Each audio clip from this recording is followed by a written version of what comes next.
Hey, it's MK and I am back with another layout for our kit Conspiracy, and today is layout number 3, and it's actually going to be in 2 parts. So I have 4 pieces of cardstock because 2 of them are going to be back to back. The layouts are going to be back to back.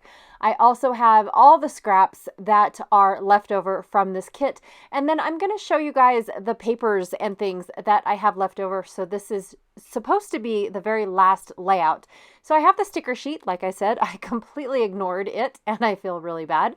I have this almost wallpaper looking sheet. This one here that's got the vegetables on either side, the journaling block sheet that is blue on the other side. I've got this beautiful chicken on a barrel print. I actually do like it. And then this beautiful barn and windmill print with the buffalo check on the back. I love this one. I have the chicken wire with the beautiful collage on the other side, and then my 2 pieces of quote unquote cardstock that I had picked out for this project. Now I want to show you guys also to all of my embellishments and things like that that are left in the tray. But what I really want to show you guys is how these layouts are going to look. So recently a subscriber has sent me loads of pocket page protectors, and I found these gems in the stash and I was like, oh, I can't wait. And it's absolutely perfect for all of these photos. It really is. So what it is it's 12 by 12 with 2 6 by 12s flanking both sides, and I'm going to put 2 of them together to create like a ginormous floppy flip of a layout. So the first thing I'm going to work on today is the 2-page layout that goes inside the 4 6 by 12 flip flaps. And then tomorrow's layout will be working on the 4 6 by 12 flip flops. Does that make sense? I hope so. So the first thing I did, because this got super uber long, was trim down all my photos and backed them in that gray cardstock that I've been playing with for all of these layouts except for yesterday's, which was monochromatic, which I guess gray is monochromatic. And I left this part in because I was trying a bunch of combinations for the photos that I had. This is all of us just feeding the cows. It's the group photos that everyone took at random times feeding the cows, and I think it's a good representation of all of us going down the line. And then you can see Brooke in 2 or 3 of the pins because, like I said, this person took that photo, this person took this photo, so on and so forth. And I was too busy just having a blast. I don't think I took any photos, to be honest, except for when we were making milk. That was it. I don't remember actually pulling out my camera at all. And so actually most of these photos are from, I believe, Janae, Mo, and Janet. And that's where most of these photos came from. So finally, once I figured out a design for my photos that I really liked, I'm going to play with my scraps first before cutting into my big pieces of paper. So I have this, I don't know, collage print of all the barns and the animals. And then I have that peach color that I really, really like. And I would like to keep the peach represented because I just think it's such a sweet color, you guys. I really do like the color. It's my feminine color without actually being feminine. But I wanted to definitely showcase the rip that is in the that's in the cow print photo or paper, and then on the this is so hard for me to explain, but on the right page there was such a small sliver that I didn't want to cover up all that pink, and I definitely didn't want to trim it down again. So I just used that small little sliver of black that I had. And then I remembered that on the other side of the cow print was that bandana. So I flipped it over, and now it looks like one continuous page going across, or one paper going across my page. So I really like that. But the white cardstock, it's actually off-white cardstock. It's vanilla cream or French vanilla from Close to My Heart. Was a little too white. or a little too crisp for me. So I found this really cool stencil, which is the chicken wire stencil, and I'm going to randomly stencil it around my layout where the pattern paper and the photos aren't going to cover, and it's going to give a great grunge effect and look like a full effect for the paper rather than just have the papers in the middle and then be done. So I'm glad I did this. I really, really am, because I think it completes the page. I think it helps complete the page. And then, of course, I'm going to ink all the edges, because that's what I do when I think of vintage. I think of inked edges and the grunge and not really messy, but dirty. Well, dirty is not even the right word either. Somebody help me out besides saying the word vintage.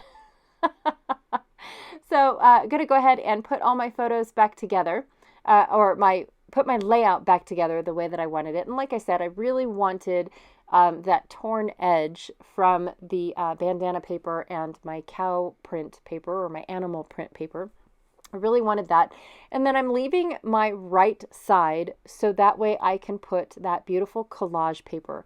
Well, I really wanted the windmill portion of it. So I'm going to go ahead and just measure out how much I need and messily rip my paper down my ruler. So if I would have just went straight down the ruler, I would have had a perfect rip. So what I do is I kind of twist and turn the paper just ever so slightly to get the randomness that I'm looking for.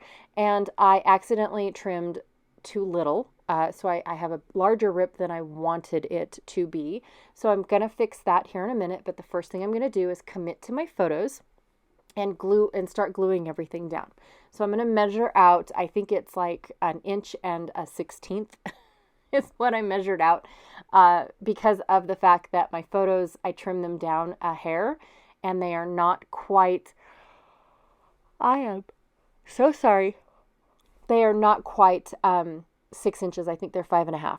I think they're 3.5 by 5.5 photos. And then that gave me that beautiful border all the way around my photo. Okay, so I'm going to go ahead and do all of that. Now, once I actually figure out what I'm going to be doing, the rest of the layout falls together rather nicely. But at first, it's a struggle to try and figure out exactly which embellishments I really want. It's almost one of those that I have too much to choose from, and I worry about, well, what if I want to use this on another layout? That sort of thing. So I struggle with having too much to pick from, in all honesty, and I think that's what is going on with me and these layouts, to be honest. Okay, so before I actually commit to gluing my barn paper down, I do need to know how far over my photos are going to go. So, or do I just wing it? Oh no, I wing it. I wing it because I know that the barn paper is actually going to be covered by the other paper that I just ripped, the windmill paper. So I'm trying to expose as much of that black strip as possible without showing any white cardstock underneath. So that's what I'm trying to do at this very moment, is expose as much as that black strip as possible. And then I'm going to go ahead and line up my photos and glue those down, and then glue my paper down. And this is where I realized that I have too much white space showing between the photos and the cow print and my windmill paper. So I'm going to go ahead and fix that by taking the branding strip from my windmill paper that has that chicken wire on it. And I'm going to go ahead and cut it and scuff it up a little bit, ink the edges, and then tuck it under just enough to where it's only seen underneath the windmill paper. So yeah, it's just a simple fix, easy, simple fix, just trying to cover up both edges, and then there it is. Ta-da! So it's more appealing to the eye than having that white spot.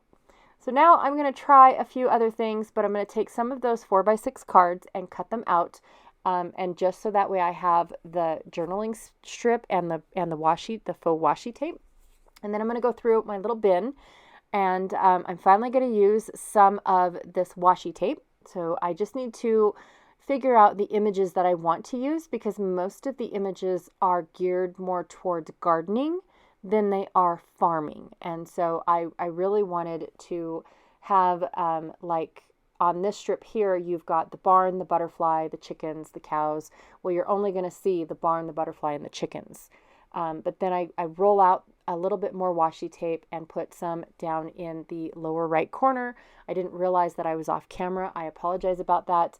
And then I put a little bit in both journaling spots. And they're basically just flowers and butterflies that I add to the journaling spots. And that is it for those little things. And it's just a little hint here and there. It also adds a little bit of color. I'm going to add a cow and some more chickens into my title. And my title is going to be Feeding Cows Together. I just haven't gone and gotten the other alphabets set that I'm going to work with. I want it to be nice and small and not red, but not obnoxiously red, not huge and in your face. So that's where I'm going to go with that. But first I'm going to kind of divvy up my embellishments. I have, a buffalo heart for, a buffalo check heart for over here. Do I have one for over here? And then, if I have it over here, do I have another one for over there? There's a pale butterfly. Now let's see if I have another pale butterfly. There's that chicken that I'm going to add into my title as well. Now we definitely didn't see any chickens. I didn't notice any chickens. Maybe somebody else did. I did not. But there's definitely a lot of chickens in this collection. And so I thought, it's not going to kill me. It's a farm. In all honesty, they've even got their own crop dusting plane. So it's a farm. We can pretend they have chickens. Maybe they do somewhere. So I finally settled on a couple of embellishments, and then I pulled the foam stickers as well as the faux brads, so that way I can remember to add those onto the layout, but they are the lump and bump portion. So what I need to do right now is finish putting all of my thinner stuff down before I add the brads and stuff like that. So, and then of course, since I committed to inking the edges on one thing, now I have to ink the edges on everything else. And what I inked the edges on was all of the journaling strips with the washi tape on them. Once I cut them out, I inked the edges. Now, inking the edges after doing something like that always helps because of the fact that it hides your imperfect cuts if you have any, but yet it also adds a little bit of depth to your layout. Now I know inking isn't everybody's because it's more on the vintage grungy feel, but I just feel like it's a great cover up for those that don't think that they fussy cut very well or anything like that. So, and then I'm just using my fingers on most of these embellishments because they are a little on the thinner side as far as cardstock goes. And if I was to use my my edge distressor, it definitely would have been a little hard to handle and I would have accidentally ripped a little too much. So I'm just using my fingernail to scuff up the edges, and that's it. Sometimes if the paper is too skinny, like these little black words here, sometimes if they're too skinny, what happens is I can't push them down to the blade far enough to get that good groove going on. And like I said, then I end up pushing too far and I'll just rip it in half or gouge it out too much. So I definitely have to mind the gap when it comes to the edge distressing tool. And my fingernail's just as easy and it's a little bit more controlled as well. So just adding some more of those buffalo check hearts. I absolutely love those. I think this is my last of them. And then just trying to decide on the plaid or on the faux brads. I did notice that there is a buffalo check brad that I added, and that is it. That is what I'm going to do for this layout. Like I said, I struggle a lot with, whether or not I'm going to want this piece for another layout. And I have no idea. I've never really been that way before. It's usually just a, hey, if I don't use it now, I'm not going to use it later type of gal. And lately it's just been like, well, what if I need it for later? Weird. So anywho, this is the inner portion of my massively huge flip flap page protectors. And I just wanted to, let you guys know that this is like a part one. So if you see the part one, that is what this is, because the rest of the layouts won't make sense unless you've seen this one, because I actually pull these back in to work with the rest of the layouts. All right, you guys, thank you so much for hanging out with me today. I really, really, truly appreciate it. Be sure to check out Janet's channel and see how she is using this same collection along with a couple of the same exact photos because we did the exact same thing. Like I said, most of these photos are Janet's that I am working with. I just had a blast. So anyways, thank you so much, and I will check y'all later. Bye.